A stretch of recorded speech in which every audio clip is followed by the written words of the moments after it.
الحمدللہ رب العالمین والصلاة والسلام علی سید الانبیاء والمرسلین اللہم صلی علی سیدنا و مولانا محمد وعلی آلہ واصحابہ وبارک وسلم وصلی علیہ۔ دنیا کے تمام دیکھنے والوں کو، تمام چاہنے والوں کو، تمام پیار کرنے والوں کو، اور جہاں جہاں تک اس وقت میری آواز کو سنا اور مجھے دیکھا جا رہا ہے، جنید اقبال کی جانب سے انتہائی محبت کے ساتھ السلام علیکم۔ ایک بار پھر ناظرین، آپ کو پر نور صبح نور کے ساتھ میں دل کی عطا گہرائیوں سے خوش آمدید کہتا ہوں، اور آئیے بلا توقف چلیں حضرت ابو انیس محمد برکت علی علیہ رحمہ کی تالیف اسماء النبی کریم صلی اللہ علیہ وآلہ وسلم سے رسول اللہ صلی اللہ علیہ وآلہ وسلم کا ایک اسم مبارک پڑھنے اور سننے کی سعادت حاصل کرتے ہیں۔ سیدنا القاسم صلی اللہ علیہ وآلہ وسلم، ہمارے سردار تقسیم فرمانے والے، درود و سلام بھیجے اللہ آپ صلی اللہ علیہ وآلہ وسلم پر، آپ صلی اللہ علیہ وآلہ وسلم کے آل پاک پر، اور صحابہ کرام رضوان اللہ تعالیٰ علیہم اجمعین پر۔ تاجرین کرام، ایک بات کا تو وطیرہ بنا لیجئے، کسی نہ کسی طور سے خیرات کرتے رہنا ہے، جو بھی استطاعت ہو، جو بھی آپ کے بساط ہو، کچھ نہ کچھ اللہ کی راہ میں ضرور نکالا کیجیے۔ اب اس کے دو فائدے ہوں۔ ایک فائدہ تو یہ ہے کہ خدا نہ خواستہ اگر کوئی بلا آنے والی ہے نا، اللہ تبارک و تعالیٰ اس چیریٹی کے بدلے میں، یعنی اس کے صدقے سے جو ہے آپ کے اوپر آنے والی بلاؤں کو ٹال دے گا۔ اور دوسرا یہ کہ وہ جو آخرت میں آپ کے اکاؤنٹ میں کریڈٹ ہوگا نا، ہم تصور بھی نہیں کر سکتے صاحب کہ وہ کتنا بڑا کریڈٹ ہے۔ یعنی حدیث پاک میں آتا ہے، حضرت ابو ہریرہ رضی اللہ تعالیٰ عنہ سے روایت ہے کہ سرکار مدینہ صلی اللہ علیہ وآلہ وسلم نے فرمایا کہ جس نے ایک کھجور کے برابر بھی حلال کمائی سے خیرات کی تو اللہ تبارک و تعالیٰ اسے اپنے دست قدرت سے قبول فرماتا ہے، پھر خیرات کرنے والے کے لیے اس خیرات کی پرورش کرتا ہے، یہاں تک کہ وہ نیکی پہاڑ کے برابر ہو جاتی ہے۔ تصور کیجئے، دنیا میں دی ہوئی ایک کھجور جب آخرت میں نیکیوں کے پہاڑوں کی صورت میں ملے گی تو ہم اس کو امیجن نہیں کر سکتے۔ آج ناظرین کرام، آپ نے ہمارے ساتھ ضرور جڑے رہنا ہے، کیونکہ ایمان جسے کہتے ہیں عقیدے میں ہمارے، وہ تیری محبت، تیری اطرت کی ولا ہے۔ یعنی آئیے اپنی اپنی عقیدتوں، اپنی اپنی محبتوں اور اپنی اپنی مودتوں کو مجتمع کیجئے اور ذکر پاک کرتے ہیں اس عظیم المرتبت ہستی کا جو شہزادوں کے بھی شہزادے ہیں، جو اس کائنات میں سب سے زیادہ محترم، سب سے زیادہ محتشم، سب سے زیادہ مقدس، سب سے زیادہ منور، سب سے زیادہ مطہر گھرانے کے چشم و چراغ ہیں، جو طیب بھی ہیں، طاہر بھی ہیں، اور جن کا نام مبارک تاجدار کائنات صلی اللہ علیہ وآلہ وسلم نے اپنے بابا جان حضرت عبداللہ علیہ السلام کے نام پر رکھا۔ یعنی آج ذکر پاک ہے حضرت عبداللہ بن محمد علیہ السلام کا، جو سرور دو جہاں صلی اللہ علیہ وآلہ وسلم کے نور نظر ہے، ہاں ناظرین، جو مالک کونین کے لخت جگر ہیں، جو معدن رسالت کے گوہر ہیں، جو شہنشاہ کائنات کے شہزادے ہیں، جو امام الانبیاء کی نسل پاک ہیں، جو شہزادوں کے بھی شہزادے ہیں، جن کے در سے ناظرین مجھے کہنے دیجئے، جو جتنی بھی شہزادگیاں آج آپ دیکھتے ہیں نا صاحب، جن کے در سے اس دنیا میں ساری شہزادگیاں بڑھتی ہیں، جن کے وسیلے سے دنیا کے شہزادوں کے سروں پر عزتیں سجتی ہیں، مقدر کی ساری کتابیں جن کے در پر سنورتی ہیں، جو وجہ وجود کائنات کے شہزادے ہیں، جو رحمت للعالمین کے شہزادے ہیں، جو محبوب رب العالمین کے شہزادے ہیں، جن کی محبت کل ایمان ہے، کہنے دیجئے مجھے کل ایمان ہے، کیونکہ یہی قرآن کا فرمان ہے، جن کے مقام و مرتبے ازلی ہیں، جن کی رفعتیں نور کے سانچوں میں ڈھلی ہیں، جن کے حجروں جیسے ناظرین کائنات میں کسی اور کے حجرے نہیں، جن کے در سے بڑھ کر کسی اور کا در نہیں، جن کے دربار میں کسی بے ادب کا گزر نہیں، جن کو فرشتے جھولا جھلاتے ہیں، ملائکہ عرش سے آ کر جن کے دل کو بہلاتے ہیں، جن کی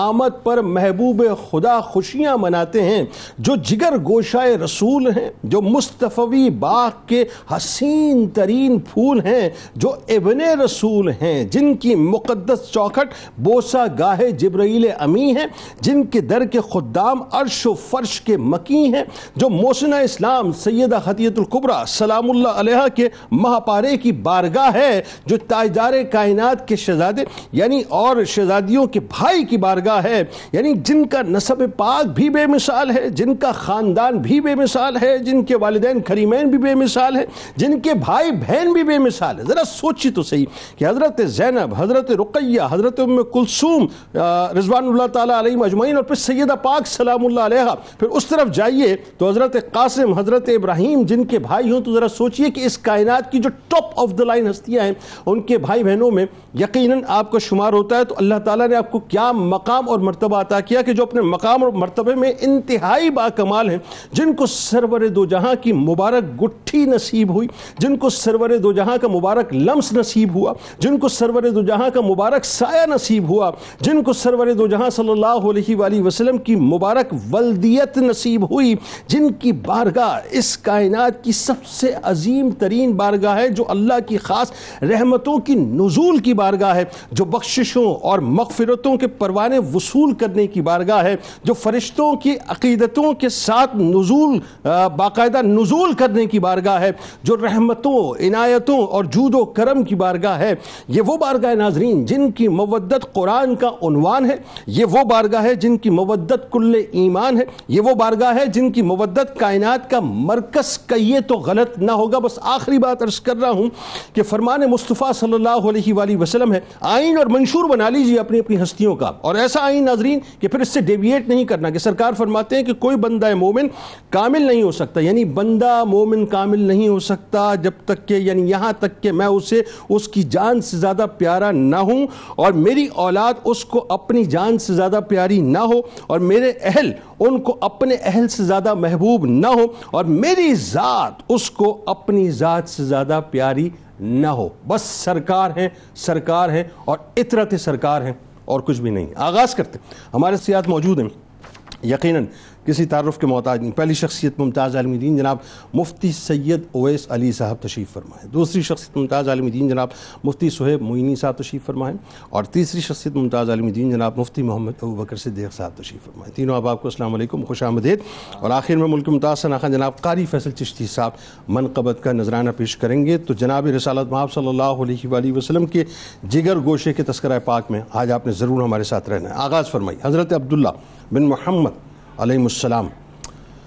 اب وہی بات ہے جن کا تعارف پوری کائنات پیش کرے, ہم اس مبارک ہستی کا کیا تعارف پیش کریں, لیکن ان کی رفتوں میں اپنے الفاظ کو آپ رفتیں عطا کیجئے, اور ولادت کا منظرنامہ اور ان کی جو خاندانی عظمت ہے حصہ ڈالیے اپنا.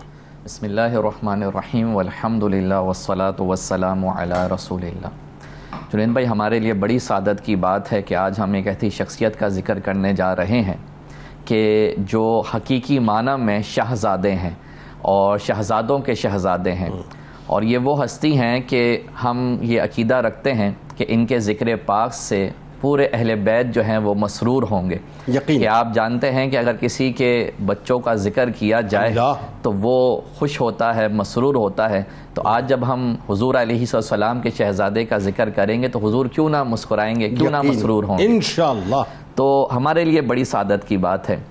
تو بالخصوص اگر ہم سیدنا عبداللہ رضی اللہ تعالیٰ عنہ کی شخصیت کا اور آپ کی بالخصوص خاندانی عظمت کا ذکر کریں تو اس حوالے سے جنید بھائی ہمیں یہ بات معلوم ہوتی ہے کہ آپ رضی اللہ تعالیٰ عنہ کی ولادت چونکہ خاندان نبوت میں ہوئی, نبی پاک صلی اللہ علیہ وسلم کے آپ شہزادے ہیں, اور ہم نبی پاک صلی اللہ علیہ وسلم کی خاندانی عظمت کو دیکھتے ہیں تو اس حوالے سے ہمارے سامنے ایک آیت قرآنی آتی ہے. قرآنی آیت میں اللہ پاک نے ارشاد فرمایا کہ الم تر کیف ضرب اللہ مثلا کلمۃ طیبۃ کشجرۃ طیبہ, کہ کیا آپ نے نہ دیکھا کہ اللہ نے پاکیزہ بات کی مثال جو ہے وہ ایک پاکیزہ درخت کے ساتھ دی کہ اصلھا ثابت, کہ اس کی جڑ جو ہے بہت گہری ہے, قائم ہے, وفرع فی السماء, اور اس کی جو شاخیں وہ آسمانوں تک بلند ہوئی ہوئی ہے.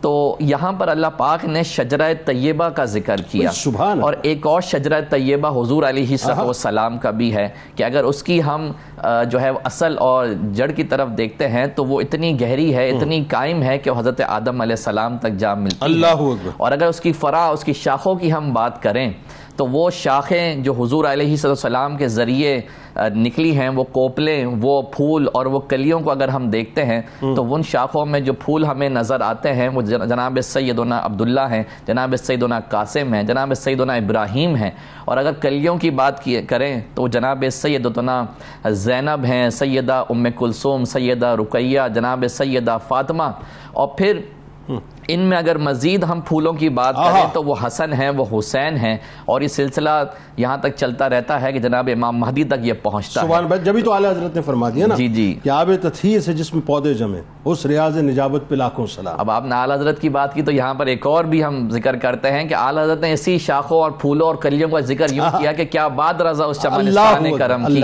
کہ زہرا ہے کلی جس میں حسین و حسن پھول۔ تو یہ وہ عظیم خاندان ہے، اور اسی عظیم خاندان کی عظمت کا اظہار خود نبی پاک صلی اللہ علیہ وسلم نے بھی ارشاد فرمایا کہ اللہ پاک نے ان اللہ خلق الخلق، کہ اللہ پاک نے مخلوق کو پیدا فرمایا اور اس کے دو حصوں میں سے جو بہتر حصہ تھا اس پہ مجھے پیدا فرمایا۔ پھر فرمایا کہ اللہ پاک نے پھر قبائل کو بنایا اور اس میں جو سب سے بہترین قبیلہ تھا قریش کا اس پہ مجھے پیدا فرمایا۔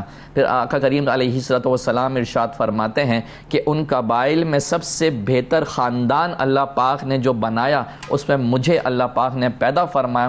پھر آگے آپ ارشاد فرماتے ہیں فَأَنَا خَيْرُهُمْ نَفْسًا وَخَيْرُهُمْ بَيْتًا، کہ یاد رکھو جتنے بھی لوگ ہیں ان سب میں سب سے بہتر میں ہوں اور میرا خاندان ان تمام خاندانوں میں سب سے بہتر ہے۔ سبحان اللہ، اسی خاندان نبوت میں جناب سیدنا عبداللہ رضی اللہ تعالیٰ کی پیدائش ہوتی ہے۔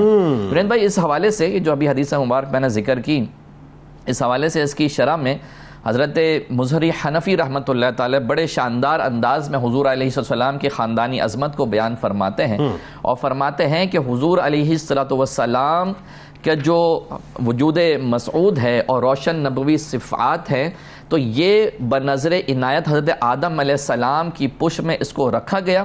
اس وجود مسعود کی جو غذا بنی وہ گوہر محبت بنی، اور پھر آگے ارشاد فرماتے ہیں کہ حضرت آدم علیہ السلام اور ان کی اولاد کو جو شرف ملا وہ حضور علیہ السلام کے صدقے اور طفیل ملا، اور پھر آگے ارشاد فرماتے ہیں کہ اللہ پاک نے اس نوری وجود کو حکم دیا کہ پشت در پشت منتقل ہوتا رہے یہاں تک کہ بنو ہاشم میں یہ پہنچ جائے۔ اور پھر اللہ پاک کے حبیب علیہ السلام کے بارے میں ارشاد فرماتے ہیں کہ فضیلت اور شرف کے اعتبار سے نبی پاک صلی اللہ علیہ وسلم کا تمام لوگوں میں جو مقام اور مرتبہ ہے وہ ایسا ہی ہے جیسا کہ تمام اعضاء میں دل کا مقام و مرتبہ ہوتا ہے۔ تو بس جب آپ کو مرکزی حیثیت حاصل ہے اور تو اسی خاندان میں حضرت عبداللہ رضی اللہ تعالیٰ کی ولادت ہوتی ہے، چمکتے دمکتے انداز میں حضرت عبداللہ دنیا میں جلوہ گر ہوتے ہیں۔ اور یہاں پر اگر ہم دیکھتے ہیں تو یہ وہ دور ہے جنید بھائی کہ حضور علیہ السلام نے مکے میں اعلان نبوت فرما دیا ہے۔ اب یہاں پر کفار کا پریشر ہے، اس طرف سے آزمائش اور ابتلا کا سلسلہ شروع ہو چکا ہے، اور اس آزمائش اور ابتلا اور تکالیف کے مراحل میں اللہ پاک نے حضرت عبداللہ کی صورت میں آپ کو خوشی عطا فرمائی ہے۔ اور یہ کیسا خوبصورت اور حسین موقع ہے۔ ویسے تو ظاہر ہے میرے سرکار کا تو ہر پل حسین ہے، بلکہ یوں کہیے کہ جتنا حسن اس کائنات کا ہے وہ اس حسین ہی کی وجہ سے جو ہے مطلب بٹا ہوا ہے پوری دنیا میں، پوری کائنات میں۔ بلکہ اچھا آئیے اب ذرا، چونکہ ظاہر حضرت عبداللہ بن محمد علیہ السلام کا ذکر پاک ہے تو یہ ممکن نہیں کہ دیگر شہزادوں اور شہزادیوں کا ذکر پاک نہ ہو۔ ظاہر ہے ہر شہزادہ اور ہر شہزادی جو ہیں وہ ایسی ہیں کہ انہی کے صدقے سے اس کائنات میں جو کچھ بڑھتا ہے۔ بسم اللہ فرمائیے۔ بسم اللہ الرحمن الرحیم۔ اللہ رب العزت نے قرآن مجید فرقان حمید میں ارشاد فرمایا وَرَفَعْنَا لَكَ ذِكْرَكَ، کہ ہم نے آپ کے ذکر کو بلند فرما دیا۔ سبحان اللہ۔ تو کریم آقا صلی اللہ تعالیٰ علیہ وسلم کو اللہ تعالیٰ نے ہمہ جہت کمال عطا فرمایا، جس طرح آپ کی ذات مبارکہ کو اللہ تعالیٰ نے کمال عطا کیا، اسی طرح اللہ رب العزت نے جو آپ کو جس طرح بے مثال بنایا آپ کی اولاد کو بھی بے مثال بنایا۔ اللہ، جس طرح آقا علیہ السلام کو اللہ نے شان عطا کی، آپ کی اولاد کو بھی اللہ تعالیٰ نے وہی شان و وہی مقام عطا کیا، کیونکہ آپ حضور کے شہزادے و شہزادی ہیں۔ حضور صلی اللہ علیہ وسلم کو اللہ رب العزت نے 3 بیٹے اور 4 شہزادیاں عطا فرمائی۔ سب سے پہلے کریم آقا صلی اللہ علیہ وسلم کے شہزادے ہیں جن کو حضرت قاسم کہا جاتا ہے، اور یہ حضور صلی اللہ علیہ وسلم کی اعلان نبوت سے قبل آپ تشریف لائے، یعنی آپ جو ہے دنیا میں آئے، اور اعلان نبوت سے قبل ہی آپ کا وصال ہو گیا. انہی کی نسبت سے آقا علیہ الصلوۃ والسلام کی کنیت ہے ابو القاسم. دوسرے شہزادے جن کا ماشاءاللہ ابھی قبلہ شاہ صاحب بہت خوبصورت انداز میں تذکرہ کر رہے تھے، حضرت سیدنا عبداللہ، آپ رضی اللہ تعالیٰ عنہ حضور صلی اللہ تعالیٰ علیہ وسلم کے اعلان نبوت کے بعد اس دنیا میں جو ہے آپ تشریف لائے اور انتہائی مختصر وقت میں آپ کا بھی وصال ہو گیا. اور تیسرے شہزادے جو آقا علیہ الصلوۃ والسلام کے بڑے لاڈلے بھی تھے اور اولادوں میں سب سے آخر میں جو ہے آپ جلوہ افروز ہوئے، وہ حضور صلی اللہ علیہ وسلم کے شہزادے حضرت سیدنا ابراہیم ہیں. اور آقا علیہ الصلوۃ والسلام ان سے بڑی محبت فرماتے تھے، آپ بھی محبت فرماتے تھے، سیدہ پاک خاتون جنت بھی آپ سے بڑی محبت فرمایا کرتی تھیں، صحابہ بھی محبت کرتے تھے، کیونکہ 8 ہجری میں جو ہے آپ کی ولادت باسعادت ہے. اور آقا علیہ الصلوۃ والسلام نے باقاعدہ آپ کا عقیقہ بھی فرمایا، اور حضور صلی اللہ علیہ وسلم جو ہے ان سے محبت کا اظہار اس انداز میں کرتے تھے کہ باقاعدہ اپنی گود میں ان کو بٹھایا کرتے تھے.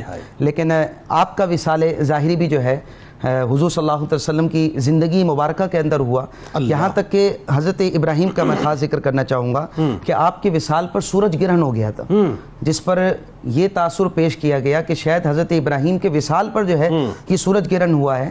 تو آقا علیہ الصلوۃ والسلام نے ارشاد فرمایا کہ کسی کی زندگی یا کسی کی موت پر جو ہے سورج گرہن نہیں ہوتا، یہ اللہ تعالیٰ کی نشانی ہے. بالکل ٹھیک. اس کے بعد کریم آقا صلی اللہ علیہ وسلم کی 4 شہزادیاں، ان میں سب سے بڑی شہزادی حضرت سیدہ زینب ہیں رضی اللہ تعالیٰ عنہ.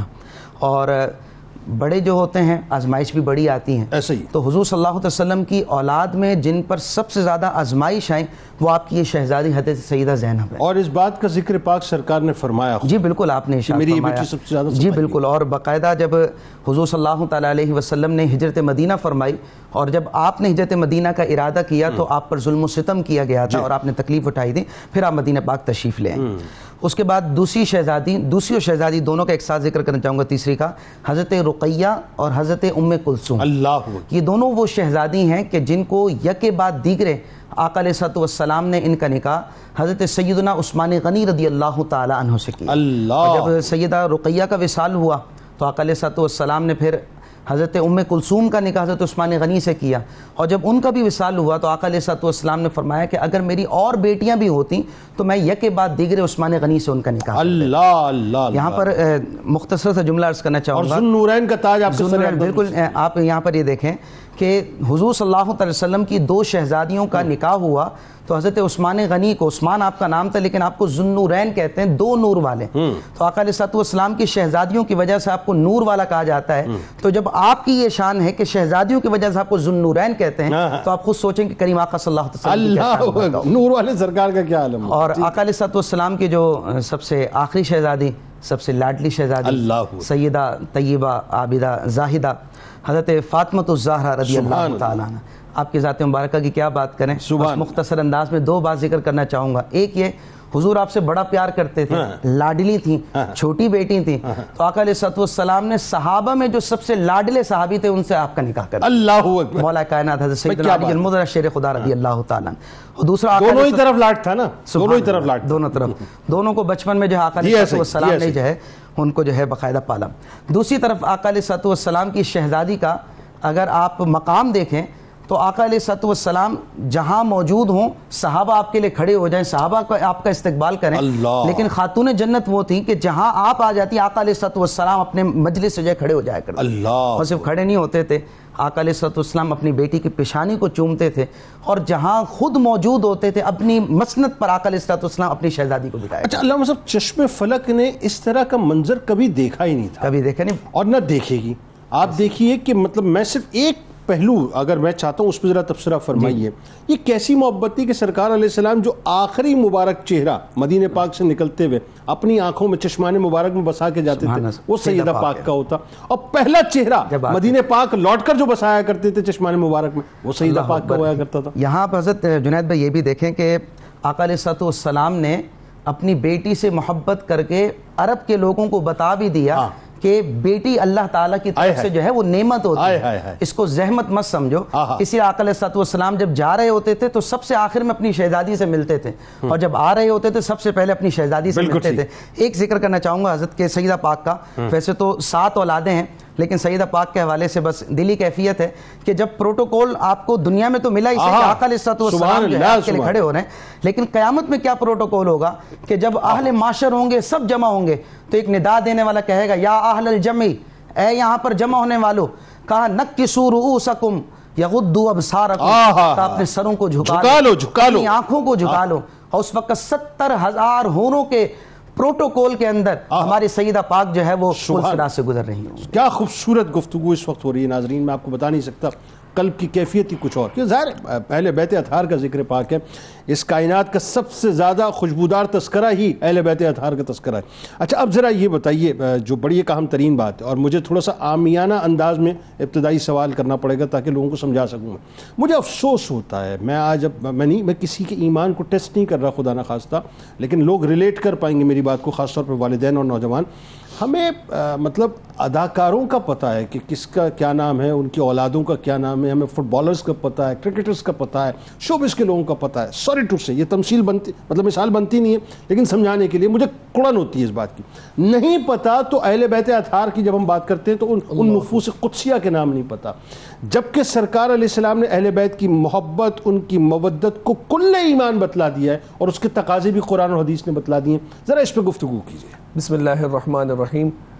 اہل بیت سے محبت ہم پر اتنی ہی زیادہ لازم اور ضروری ہے کہ جتنی سرکار علیہ الصلوۃ والسلام سے محبت لازم و ضروری ہے، کیونکہ حضور علیہ الصلوۃ والسلام سے محبت کا تقاضا یہ ہے. ہم حدیث مبارکہ پڑھتے ہیں، آپ ہر پروگرام کے آخر میں بھی حدیث مبارکہ پڑھتے ہیں، لا یؤمن احدکم حتی اکون احب الیہ من والدہ وولدہ والناس اجمعین، کہ حضور علیہ الصلوۃ والسلام سے محبت اولاد سے زیادہ ہو، والدین سے زیادہ ہو، ہر شے سے زیادہ محبت سرکار سے ہو.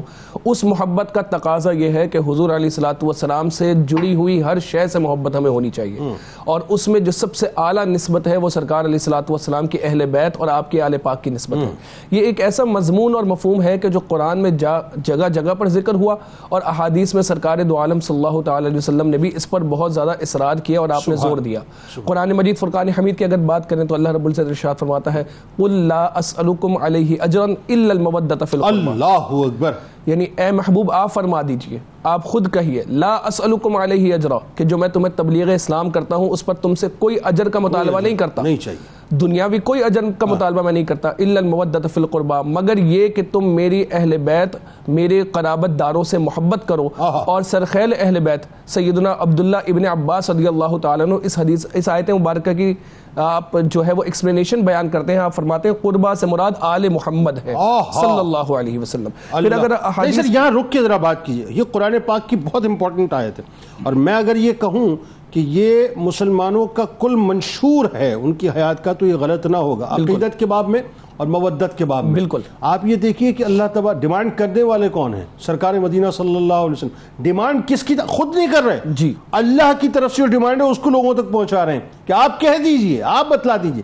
اٹ مینس ڈیمانڈ تو اللہ تعالیٰ کر رہا ہے نا، اور یہی ایک ڈیمانڈ کی اللہ تعالیٰ نے، یہی ایک ڈیمانڈ. آپ دیکھیں قل کا لفظ آیا کہ اے محبوب آپ کہیے اور ان کو بتائیے کہ آپ کے اہل بیت اور آپ کے قرابت داروں کی کیا تعظیم ہے، ان کا کیا مقام و مرتبہ ہے. اور خود فرمایا، اور اس کے مفسرین نے اس آیت مبارکہ کی تفسیر میں یہ بات لکھی کہ اس سے مراد حضور علیہ الصلوۃ والسلام کے اہل بیت ہے، اس سے مراد سیدہ خاتون جنت ہے، اس سے مراد سیدنا امام حسن مجتبیٰ، سیدنا امام حسین شہید کربلا رضی اللہ تعالی عنہم ہے.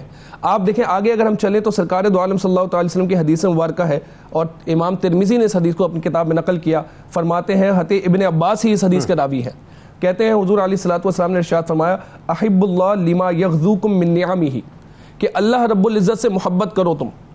کس وجہ سے؟ کہ اللہ رب العزت نے تمہیں بہت زیادہ نعمتیں عطا کی، جو نعمتیں رب نے تمہیں عطا کی ان نعمتوں کو یاد کرو اور رب سے محبت کرو. وَأَحِبُّونِي بحب اللہ عز وجل، اور مجھ سے محبت کرو اللہ سے محبت کی وجہ سے. اللہ جو تم رب سے محبت کرتے ہو اس کی وجہ سے مجھ سے محبت کرو. اور آگے فرماتے ہیں وَأَحِبُّوا أَهْلَ بَيْتِي لِحُبِّي، اور جو تم مجھ سے محبت کرتے ہو تو اس کو تم کیسے شو کرو گے؟ تو اس کو شو کرنے کا طریقہ یہ ہے کہ تم میری اہل بیت سے محبت کرو. اللہ یعنی اللہ سے محبت کرو جو اللہ رب العزت نے نعمتیں دی اس کی وجہ سے، اور مجھ سے محبت کرو رب کی وجہ سے، اور میری اہل بیت سے محبت کرو میری وجہ سے. اللہ آگے ایک اور جگہ پر سرکار علیہ الصلوۃ والسلام نے ارشاد فرمایا لا یؤمن عبد حتی اکون احب الیہ من نفسہ، کہ تم میں سے کوئی ایک شخص بھی کامل مومن نہیں ہو سکتا کامل بندہ نہیں ہو سکتا جب تک کہ وہ اپنی جان سے زیادہ مجھ سے محبت نہ کر لے.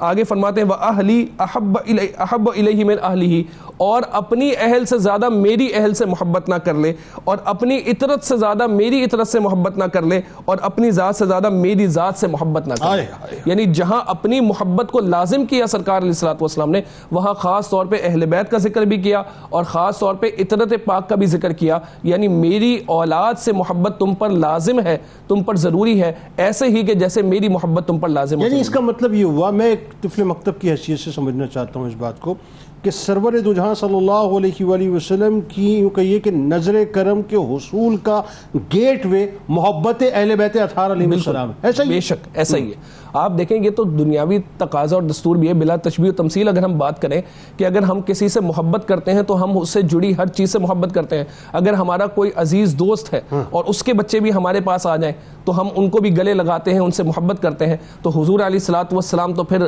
وجہ تخلیق کائنات ہے, تو آپ کی آل سے محبت زیادہ ہم پر لازم اور ضروری ہے.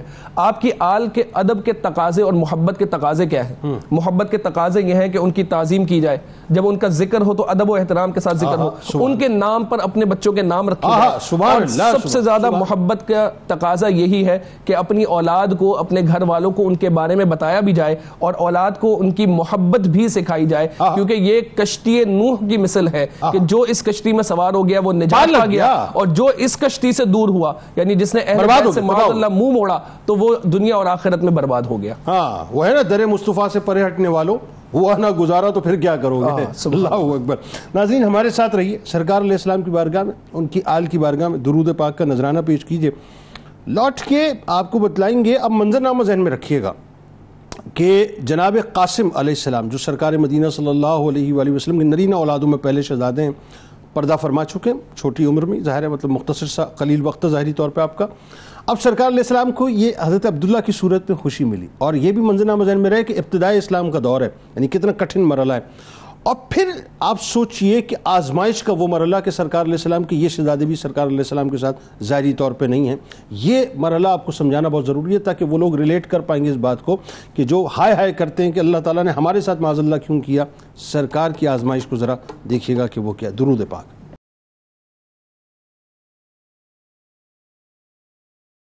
جناب ایک بار پھر میں آپ کو خوش آمدید کہتا ہوں. اس کائنات کی سب سے عظیم المرتبت بارگاہ سرکار مدینہ صلی اللہ علیہ وآلہ وسلم کی بارگاہ, ان کے جگر گوشے, ان کے نور نظر, ان کے شہزادے حضرت عبداللہ بن محمد علیہ السلام کا ناظرین ذکر پاک ہے. منظرنامہ میں نے کچھ وقفے سے قبل بیان کیا, اسی بات کو ریلیٹ کر کے.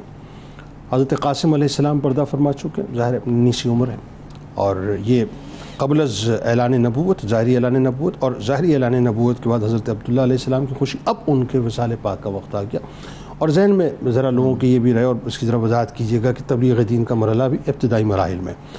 اب ظاہر ہے اس موقع پہ ایک تو سرکار علیہ السلام کی آزمائش, اور پھر حضرت خدیجہ الکبریٰ سلام اللہ علیہا کی کیفیت کہ دوسری نرینہ اولاد بھی جو ہے وہ ان کے درمیان سے جدا ہو گئی.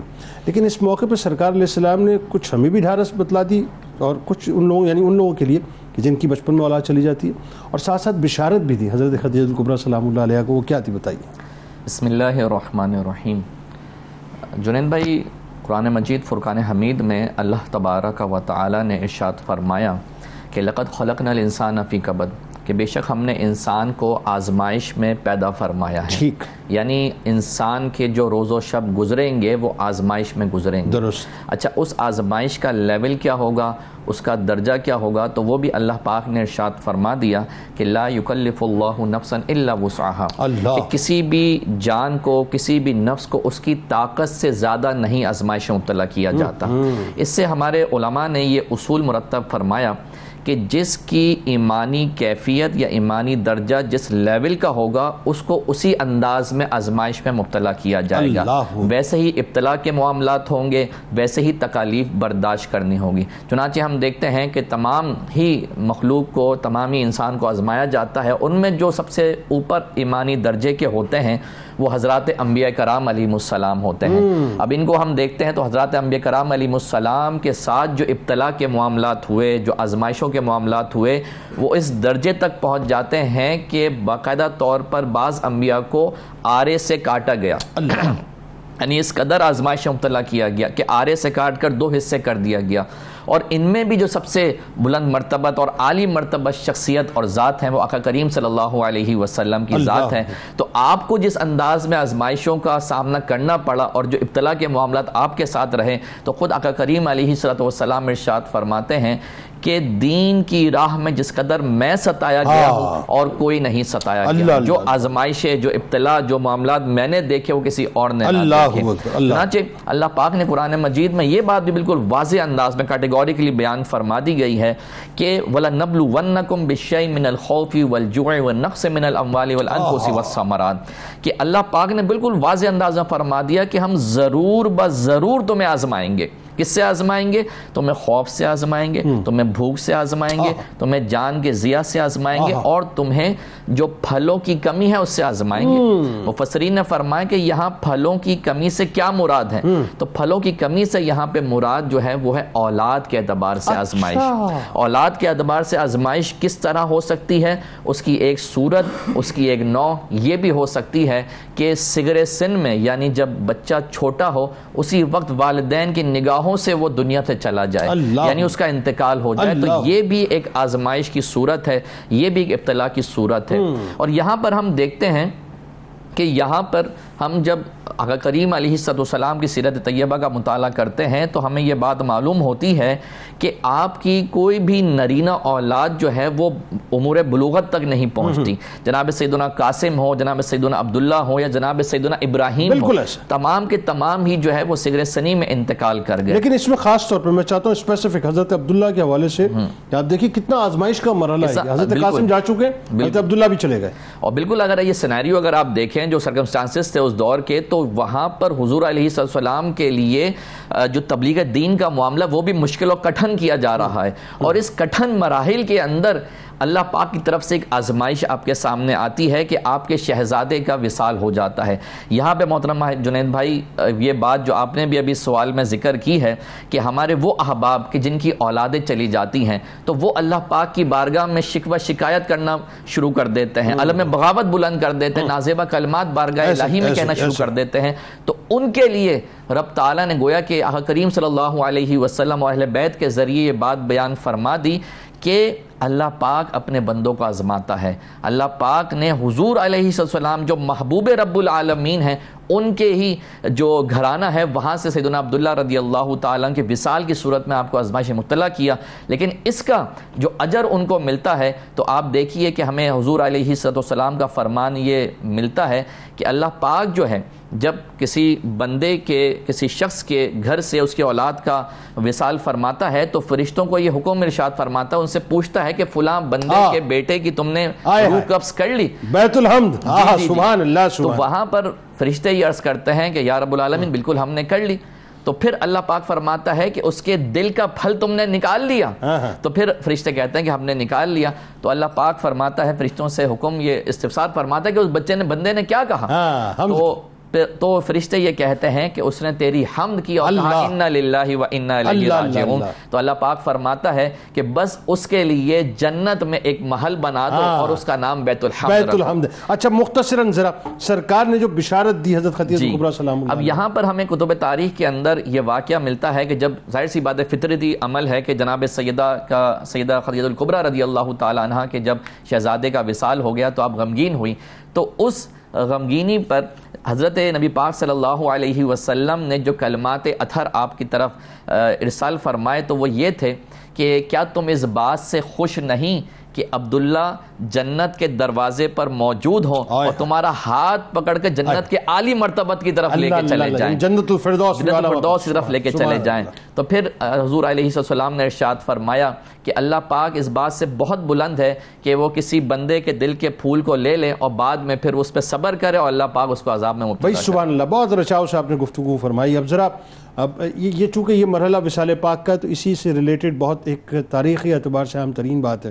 اور پھر ظاہر ہے ایک ایسی صورت کا نزول ہو رہا ہے کہ جو رہتی دنیا تک سرور دو جہاں صلی اللہ علیہ وآلہ وسلم کے مراتب کے حوالے سے یوں کہیے کہ ایک عالی شان اضافہ ہے اس صورت کی صورت میں. عاص بن وائل ملعون نے نبی کریم صلی اللہ علیہ وآلہ وسلم کو تانا دیا مختون نسل ہونے کا، معاذ اللہ ثم معاذ اللہ. حضرت عبداللہ علیہ السلام کے وصال پاک پہ. اچھا اس میں ظاہر ہے براہ راست پھر اللہ تعالیٰ نے انٹروین کیا, اور یہ اللہ کا نظام ہے, یہ اس کی مشیت ہے. جب محبوب کی ناموس کی بات آ جائے, اس کی عزت و توقیر کی بات آ جائے, تو پھر اللہ تعالیٰ خود انٹروین کرتا ہے, خود قدرت جو انٹروین کرتی ہے. پھر کسی بندے کی محتاجی معذلہ نہیں ہے. ہم اپنے ایمان کسی بھی پیڈسٹل پہ لے جائیں, اللہ تعالیٰ جو ہے پھر نمٹاتا ہے ان تمام لوگوں کو. تو ذرا بتائیے کیا وہی تھی دشمنوں کے لیے, اور سورہ کوثر کا جو نزول ہوا؟ بسم اللہ الرحمن الرحیم. عرب کا ایک دستور تھا کہ وہ ہمیشہ کثرت اولاد اور کثرت ازواج پر باہمی تفاخر کیا کرتے تھے کہ ہماری اتنی اولاد ہیں, ہمارے پاس اتنے بیٹے ہیں, اور اولاد میں بھی اولاد نرینہ پر, کیونکہ جنگوں کا سلسلہ تھا اور جنگوں کے اندر بچوں کی ضرورت ہوا کرتی تھی. تو جب کریم آقا صلی اللہ تعالیٰ علیہ وسلم پر یہ آزمائش کا وقت آیا, اور یہ حکمت تھی اللہ تعالیٰ کی کہ جب آقا علیہ السلام کے شہزادے کا وصال ہوا, تو اس وقت ایک شخص جس کا نام عاص بن وائل شقی یعنی بدبخت تھا, تو اس نے جو ہے آقا علیہ السلام کو یہ طعنہ دیا تھا کہ یہ تو مقطوع النسل ہیں, نعوذ باللہ من ذالک. اسی لیے جب وہ ایک جگہ پہنچا اپنے رفقا کے پاس, تو کہا کس سے مل کر آ رہے ہوں؟ تو اس نے کہا میں نعوذ باللہ من ذالک میں اس محمد سے مل کر آ رہا ہوں کہ جو مقطوع النسل ہے, کہ جس کا اب جو ہے ذکر جو ہے اس دنیا میں موجود نہیں رہے گا. کیونکہ وہ ظاہری طور پر وہ دیکھ رہا تھا, لیکن اس کو نہیں معلوم تھا کہ میرے کریم آقا صلی اللہ علیہ وسلم کو اللہ تعالیٰ نے کیا شان عطا فرمائی. تو پھر اللہ رب العزت نے اس وقت یہ صورت مبارکہ نازل فرمائی جس کو سورہ کوثر کہا جاتا ہے, اور یہ وہ صورت ہے کہ جس کے نازل ہونے پر میرے کریم آقا صلی اللہ علیہ وسلم بڑے خوش ہوئے. آپ نے جو ابھی خاص طور پر ایک بات ذکر فرمائی کہ جب بھی کوئی معاملہ ہوتا تو اللہ تبارک و تعالی جو ہے اپنے محبوب کریم صلی اللہ علیہ وسلم کی دل جوئی کے لیے جو ہے قرآن مجید کے اندر ذکر فرماتا. جی اس میں کوئی آپ معراج کو دیکھ لیں, وہاں بھی جو ہے جب آقا علیہ السلام ظاہری طور پر جو ہے آپ پریشان تھے تو معراج ہوئی. سورۃ ضحیٰ دیکھیں, والضحیٰ والآخرۃ خیر لک من الاولیٰ, یا ایھا المدثر ہو, یا ایھا المزمل ہو, ورفعنا لک ذکرک ہو, الم نشرح لک صدرک ہو. اس طرح کی کئی آیتیں مبارکہ. میں تو حیران ہوتا ہوں ان لوگوں پر کہ جو آقا علیہ السلام کے ذکر سے چھڑتے ہیں, اور آقا علیہ السلام کا ذکر سن کر ان کو تکلیف ہوتی ہے, حالانکہ حضور کا ذکر تو کثرت سے اللہ تعالیٰ نے قرآن مجید کے اندر نازل فرمایا. تو سورہ کوثر, حضور صلی اللہ علیہ وسلم ایک دفعہ جو ہے آپ آرام فرما رہے تھے, تو اچانک جب آپ اٹھے اور مسکرانے لگے, صحابہ کرام نے عرض کیا کہ یا رسول اللہ صلی اللہ علیہ وسلم آپ مسکرا رہے ہیں, اس کا سبب کیا ہے؟ آقا علیہ السلام نے ارشاد فرمایا کہ ابھی ابھی اللہ تعالیٰ نے مجھے جو ہے ایک سورت عطا فرمائی ہے, اور آپ نے پھر پوری سورت کوثر کی جو ہے اپنی تلاوت فرمائی, اور فرمایا اے میرے صحابہ کہ تم جانتے ہو یہ کوثر کیا ہے؟ صحابہ کرام ہمیشہ ایک بات عرض کرتے تھے کہ واللہ اعلم ورسولہ, اللہ اور اس کے رسول ہی جانتے ہیں. اچھا خالصتاً یہ جملہ نہیں واللہ اعلم, یہ بھی ہو سکتا تھا, لیکن آپ ہمیشہ کہتے ہیں واللہ اعلم ورسولہ. جس صحابی سے آپ دیکھیں گے وہ یہی جملہ ساتھ میں کہتے تھے کہ اللہ جانتا ہے اور اللہ کا رسول جانتا ہے. بالکل, جبکہ وہ جانتے ہوتے تھے, اس کے باوجود بھی یہ ایسا ہی ہے. تو کہا اللہ کے رسول زیادہ جانتا ہے. تو آقا علیہ السلام نے ارشاد فرمایا اے میرے صحابہ, اللہ تعالیٰ نے مجھے جو ہے وہ کوثر عطا فرمائی ہے, اور وہ کوثر جو ہے وہ ایک جنت کی ایک ایسی نہر ہے کہ جو دودھ سے زیادہ سفید اور شہد سے زیادہ میٹھی ہے. سبحان اللہ. اچھا, اب اس کے اندر جو لفظ کوثر ہے, اس میں مختلف مفسرین نے مختلف بات کی کہ اس کوثر سے کیا مراد ہے. فقط وہ حوض کوثر ہے. اگر فقط حوض کوثر بھی لیں تو وہ بھی کوئی معمولی نہیں ہے, کہ جس کے بارے میں آقا علیہ السلام نے ایک طرف یہ ذکر فرمایا اور ایک طرف فرمایا کہ اس کے جو برتن ہیں وہ سونے اور چاندی کے ہوں گے, اور اس کے برتن کی جو تعداد ہے وہ اللہ کے علاوہ کوئی اور نہیں جانتا. اور فرمایا کہ میری امت ستاروں کی تعداد ہے, جی بالکل, تاریک راتوں کے اندر جو چمکتے ستارے ہیں کا ان کی جو ہے تعداد کے برابر جو ہے وہ موجود ہیں. اور آقا علیہ السلام نے یہاں تک بھی ذکر فرمایا کوثر کے بارے میں, کہا یہ میری امت کے لیے ہے کہ جب میری امت کو پیاس لگی ہوئی ہوگی تو اس وقت میں اپنی امت کو اپنے ہاتھوں سے پانی. کیا منظر نامہ ہوگا کہ دست سے مصطفیٰ صلی اللہ علیہ وسلم سے جام کوثر نصیب ہوگا. اعلیٰ حضرت نے فرمایا نا حضور کہ ساری کثرت پاتے یہ ہیں, ٹھنڈا ٹھنڈا میٹھا میٹھا پیتے ہم ہیں, پلاتے یہ ہیں. سبحان. تو بہرحال دوسرا کوثر کا معنی کیا گیا خیر کثیر. جس طرح حضور صلی اللہ علیہ وسلم کے ایک صحابی سے پوچھا گیا کہ کیا کوثر سے مراد جنت کی نہر ہے؟ تو انہوں نے فرمایا کہ کوثر سے مراد جنت کی نہر بھی ہے، لیکن فرمایا کہ جنت کی نہر تو ان خیر کثیر میں سے ایک ہے. یعنی اللہ تعالیٰ نے اپنے محبوب کو خیر کثیر، کوثر کا معنی خیر کثیر، اور قرآن کا لفظ ہے آتیناک، اے محبوب ہم نے عطا کر دیا. اور دنیا کا متاع جو ہے وہ محدود ہے، حدیث مبارک ہے متاع الدنیا قلیل، اور اللہ تعالیٰ نے فرمایا ہم نے آپ کو جو ہے خیر کثیر عطا فرما دیا. یعنی اے محبوب دنیا کی جتنی خیر ہے وہ بھی آپ کو عطا کر دی، قیامت کی جتنی خیر ہے ہم نے وہ بھی آپ کو عطا فرما. اور یہاں پر آقا علیہ السلام کی جس بندے نے گستاخی کی، ان شانیہ کا ہو الابتر، تو اللہ تعالیٰ نے قرآن مجید کے اندر اس کے بارے میں ذکر فرمایا کہ ان شانیہ کا ہو الابتر، کہ آپ کا دشمن ہر بھلائی سے محروم رہے گا، وہ ہر خیر سے محروم رہے گا. اسی لیے آپ دیکھیں آج آس بن وائل کا نام لینے والا کوئی نہیں، لیکن کریم آقا صلی اللہ علیہ وسلم کا نام ہم سے پہلے لوگوں نے بھی لیا، ہم بھی لے رہے ہیں، آنے والی نسلیں بھی لیں گی، تا قیامت حضور کا بھی ذکر رہے گا، اور گلستان اہل بیت کے ہر چمکتے دمکتے پھولوں کا ذکر بھی رہے گا. اس لیے کہ تیری نسل پاک میں ہے بچہ بچہ نور کا، تو ہے این نور تیرا سب گھرا نور. سبحان اللہ.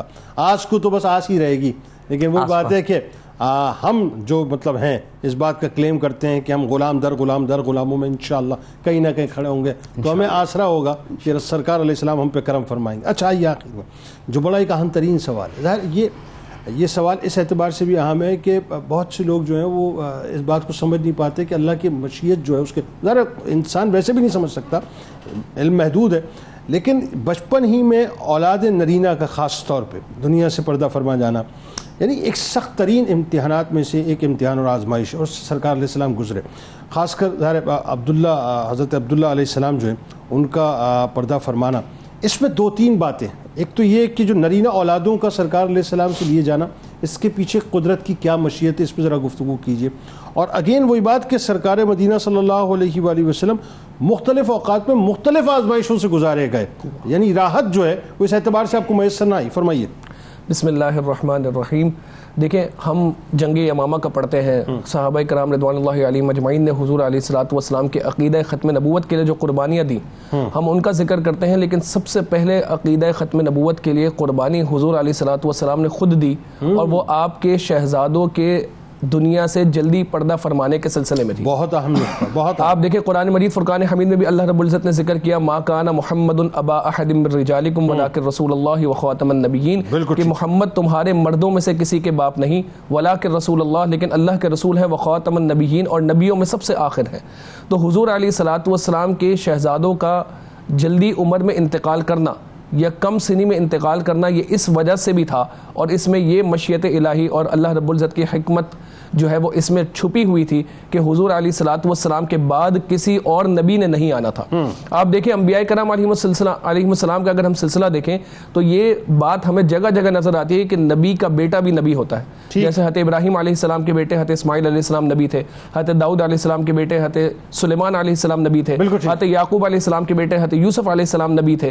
حضور علیہ الصلوۃ والسلام کے شہزادے یعنی آپ کی نرینہ اولادیں اگر باقی رہتی، یعنی وہ بلوغت تک پہنچتی، تو دو احتمالات ہوتے. ایک احتمال یہ ہوتا کہ وہ بھی نبی ہوتے، اور دوسرا احتمال یہ ہوتا کہ وہ نبی نہ ہوتے. اب آپ دیکھیں اگر وہ نبی ہوتے تو حضور علیہ الصلوۃ والسلام کے ختم نبوت کا پھر کیا معنی باقی رہتا. بالکل ٹھیک. اور اگر وہ نبی نہ ہوتے تو جو دیگر انبیاء کی امتیں وہاں پر موجود تھی وہ تان کرتی، وہ تانا دیتی کہ ہمارے نبی کو تو جو اللہ رب العزت نے جو بیٹا دیا اسے بھی نبی بنایا، آپ کے نبی کے ساتھ یہ معاملہ نہیں ہوا. تو اللہ رب العزت کو یہ بات گوارا نہیں ہوئی کہ حضور علیہ الصلوۃ والسلام کے لیے کوئی بھی بات تان کا سلسلہ بنے. اور خود حضور علیہ الصلوۃ والسلام نے بھی اس بات کی طرف اشارہ فرمایا. حضرت عبداللہ رضی اللہ تعالیٰ عنہ کے وصال کے وقت حضور علیہ الصلوۃ والسلام کا یہ قول مبارک ہمیں ملتا ہے، جس کا مفہوم یہ ہے کہ آپ نے ارشاد فرمایا کہ اس کے لیے جنت میں دودھ پلانے والی ہے، اور اگر وہ زندہ رہتے تو سچے نبی ہوتے. یعنی خود حضور علیہ الصلوۃ والسلام نے بھی اسی بات کی طرف اشارہ فرمایا. پھر ہم اگر سیرت کا مطالعہ کریں تو حضور علیہ الصلوۃ والسلام کی زندگی مبارکہ ابتدا سے ہی آپ کو اللہ رب العزت نے ٹیسٹ کیا اور آزمائشوں سے گزارا. اور خود یہ بات پہلے بھی جیسے ذکر ہوئی کہ جو دین میں جتنا زیادہ قریب ہوتا ہے، جو دین میں جتنا زیادہ آگے ہوتا ہے، اسے اتنا ہی زیادہ آزمایا جاتا ہے. اور دین میں سب سے زیادہ جو ہے وہ آزمایا انبیاء کرام علیہ السلام کو جاتا ہے. اور چونکہ انبیاء کرام علیہ السلام میں بھی سب سے افضل حضور خاتم النبیین صلی اللہ تعالی علیہ وسلم ہے، اس لیے آپ کو سب سے زیادہ آزمایا گیا. جب دنیا میں تشریف لائے ہیں تو باپ موجود موجود نہیں ہے. 6 سال کی عمر میں والدہ کا وصال ہوا, 8 سال کی عمر میں جو ہے وہ آپ کے دادا کا انتقال ہوا. یعنی جو سب سے قریبی ساتھی اور جو سب سے قریبی جو ہے وہ آپ کے گارڈینز ہیں, ایک ایک کر کے جو ہے وہ دنیا سے جا رہے ہیں. پھر جب حضرت خدیجہ الکبریٰ رضی اللہ تعالیٰ عنہ سے آپ کی شادی ہوئی, اس کے بعد پہلے ایک بیٹے کا انتقال ہوا, پھر دوسرے بیٹے کا انتقال ہوا. اب یہ دیکھیں یہ کیوں تھا, تاکہ حضور علیہ الصلوۃ والسلام کے عمل سے صحابہ کو بھی پریپئر کیا جا سکے اور صحابہ کو بھی مضبوط کیا جا سکے. ایک ایسی جماعت کو تیار کرنا مقصد تھا کہ جس جماعت نے آگے جا کے لوگوں کی ہدایت کا مرکز بننا تھا, جس جماعت نے آگے جا کے بڑے بڑے کام کرنے تھے. ابھی تو جنگوں میں ان سے بڑی بڑی قربانیاں لینی تھی, تو پہلے حضور علیہ الصلوۃ والسلام کی زندگی کو بطور نمونہ بنا کر پیش کیا گیا کہ ایسا معاملہ نہیں کہ تمہارے نبی کو راحت میں رکھا ہے اور تمہارے نبی پر کوئی آزمائش اور مصیبت نہیں آتی, جبکہ اگر تم اپنی آزمائشوں اور مصیبتوں کو دیکھو اور اپنے نبی کی آزمائشوں اور مصیبتوں کو دیکھو تو تمہیں اپنی آزمائشیں اور مصیبتیں کچھ نظر نہ آئیں, کچھ بھی نظر نہ آئے. آپ دیکھیں حضور علیہ الصلوۃ والسلام کی تمام اولادوں میں سے آپ کی زندگی مبارکہ میں سیدہ خاتون جنت رضی اللہ تعالیٰ عنہ کے علاوہ ساری اولادیں ایک ایک کر کے آپ کی زندگی میں ان کا وصال ہوا. تو یہ مباہلے تک تو سبھی پردہ کر چکے. بالکل, یہ کتنی سخت آزمائش ہے. خود حضرت عبداللہ ابن مسعود رضی اللہ تعالیٰ عنہ بیان کرتے ہیں کہ ایک دفعہ جو ہے وہ سرکار دو عالم صلی اللہ علیہ وسلم کی بارگاہ میں حاضر ہوئے تو حضور علیہ الصلوۃ والسلام کو شدید بخار تھا. تو آپ کی بخار کی کیفیت یہ تھی کہ آپ اپنی زبان مبارک سے خود بیان کرتے ہیں کہ مجھے بخار میں ایسے بخار میں مبتلا کیا جاتا ہے کہ 2 آدمیوں کو ملا کر اتنے بخار میں مبتلا نہیں کیا جاتا. یعنی مفہوم کہ حضور علیہ الصلوۃ والسلام پر اگر بخار کی کیفیت بھی ہے تو زیادہ ہے. اور یہ بات ہمیں قرآن و حدیث سے سمجھ آتی ہے کہ جس پر جتنی آزمائشیں آتی ہیں اور وہ جتنا اس پر صبر کرتا ہے رب کی بارگاہ میں اتنا قریب ہوتا جاتا ہے. یعنی جن کے جیسے مراتب ہیں اللہ کی طرف سے پھر ویسے ہی امتحانات اور آزمائشیں. لیکن ایک بات جو میں سمجھنا چاہتا ہوں, ظاہر سننے والے بھی, کہ نبی کریم صلی اللہ علیہ وآلہ وسلم کو اللہ تبارک و تعالیٰ نے جس ڈیو پروسیس سے گزارا وہ انتہائی کٹھن ترین ہے. یعنی اگر آپ یوں دیکھیے کہ انسان جو ہے وہ اپنا اس زمانے میں ایک طرف تو پورا عرب ورلڈ جو ہے آپ کے خلاف ہوا ہے, اور یہاں صورتحال یہ ہے کہ نرینہ اولاد بھی کوئی موجود نہیں ہے. ہوتا ہے نا, ایک سپورٹ ہوتی ہے بلا تمثیل ایک شخص کے لیے, اس کی جب نرینہ اولاد اس کے ساتھ براٹ اپ ہو رہا ہوتا ہے اس کا, تو ایک سپورٹ اس کو ہوتی ہے کہ میرے ساتھ کوئی تو کھڑا ہے, کوئی نرینہ اولاد آپ کے ساتھ, تنہا آپ جو بھی کر رہے تھے.